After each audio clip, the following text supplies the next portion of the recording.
HSC পরীক্ষা দেওয়া হলো না ফয়সালের। পরিবারের একমাত্র উপার্জনকারী, লেখাপড়ার পাশাপাশি করতেন চাকরি।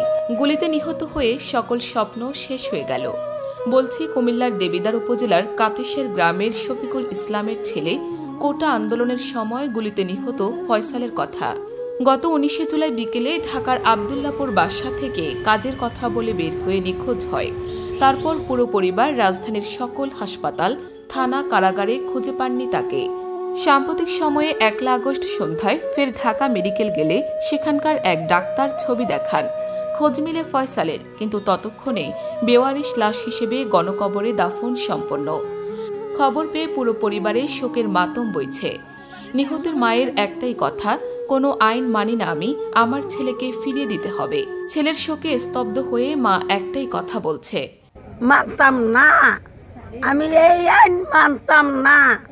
আমার ভূত যতক্ষণ আমার বুহে না আইব এতক্ষণ আমি মানব না, আমি এতক্ষণ মানব না।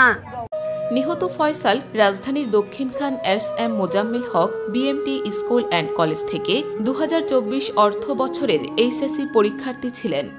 লেখাপড়ার পাশাপাশি শ্যামলী পরিবহনের সুপারভাইজার পদে চাকুরি করতেন। সাম্প্রতিক পরীক্ষা ও চাকরি ঠিক রাখতে ঢাকায় মাকে সাথে নিয়ে যান। মৃত্যুর আগেও মাকে বলে যান, দেখি গাড়ির টিকিট বিক্রি হয় কিনা। বলেই বাসা থেকে বের হয়ে গুলিতে নিহত হন।